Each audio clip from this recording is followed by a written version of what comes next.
আরও একবার Gabriel Jesus গোল করেছেন, 2 গোল তিনি করেছিলেন।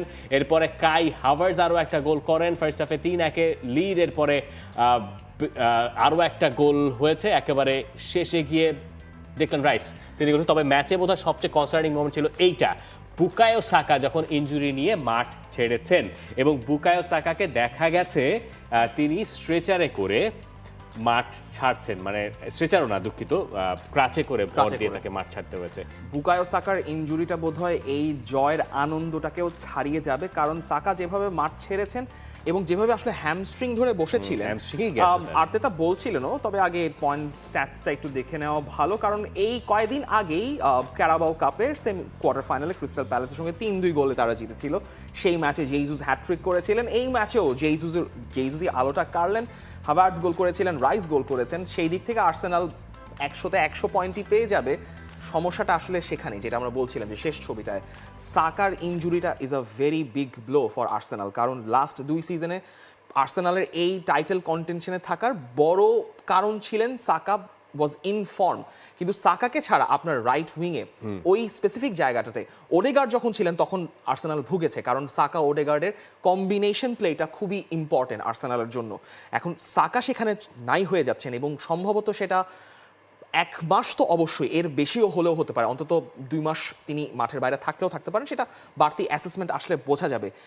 এই টাইমে হয়তো আর্সেনালের জন্য সবচেয়ে বড় চ্যালেঞ্জ হতে যাচ্ছে, কারণ টাইটেল ফাইটে লিভারপুল চেলসি অলরেডি তারা ফাইট আউট করছে। আর্সেনাল কিন্তু চেলসিকে পার করতে পারেনি গতকালকে জেতার পরও, সো তারা এখনও 3rd পজিশনে আছে।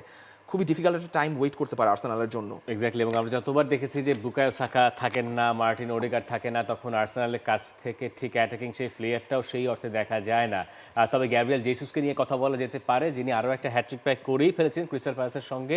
প্রিমিয়ার লিগে তার প্রথম গোল, পরে গিয়ে আরও একটা গোল করলেন, এবার গোল করলেন একটু লেফট থেকে ফার্স্ট সেটটা। জেসুসকে নিয়ে আমরা আগের সপ্তাহে কথা বলেছি যখন কারাবাও কাপে তারা জিতলো, এবং আমরা বলছিলাম যে জেসুসের কাছ থেকে সার্ভিসটা প্রয়োজন হবে।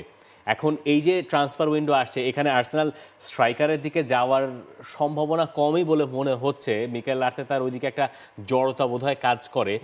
গ্যাব্রিয়েল জেসুস যদি এই ফর্মে থাকেন, হ্যাঁ ঠিক আছে, 2 ম্যাচে 5 গোল তো আসলে অবিশ্বাস্য ফর্ম, এইটা হয়তো কন্টিনিউ করা সম্ভব না, কিন্তু নিয়মিত যদি তিনি গোলের ভেতরে থাকেন তাহলে বোধহয় আর্সেনালের ওই চাপটাও কমে।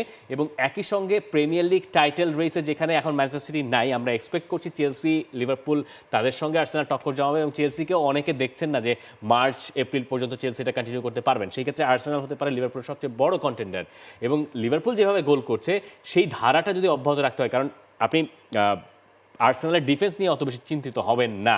তো ওই অর্থে জেসুসকে কিনলেই কি হচ্ছে, মানে জেসুস এই ফর্মে থাকলে হচ্ছে নাকি নতুন স্ট্রাইকার কিনতে হচ্ছে, এই আলোচনার একটা সুযোগ বোধ হয় জেসুস একবার করে দিলেন একেবারে ডিসেম্বর মাসের শেষ দিকে এসে।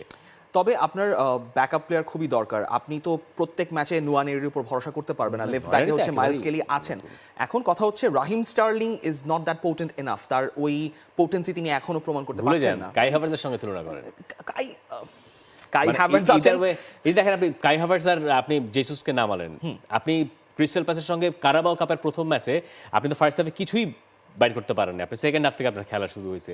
এইখানে তো আপনাকে জেসুস যে একটা গোল করার পরে 6 মিনিটে প্রথম গোল, 11তে হজম, আবার 15তে, এই যে আপনি অ্যাটাকিং সাইডটাকে এত বেশি ধার বাড়ালেন যে ক্রিস্টাল প্যালেস দাঁড়াইতেই পারলো না।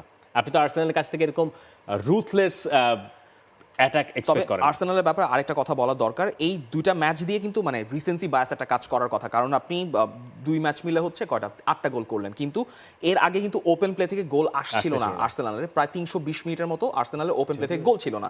সো একটা সেট পিস গোল আছে এই ম্যাচেও, সেটা আছে, কিন্তু এখন যদি আপনি পরবর্তী ম্যাচগুলো দেখেন সেখান থেকে কিরকম চেঞ্জেস আসে সেটার উপর আসলে বোঝা যাবে আর্সেনালকে ট্রান্সফার মার্কেটে কতটুকু অ্যাক্টিভ থাকতে হবে। For more updates, subscribe to our YouTube channel and click on the bell icon. Follow us on Facebook and Instagram. Download T-Sports app to enjoy exciting games and highlights. Visit tsports.com.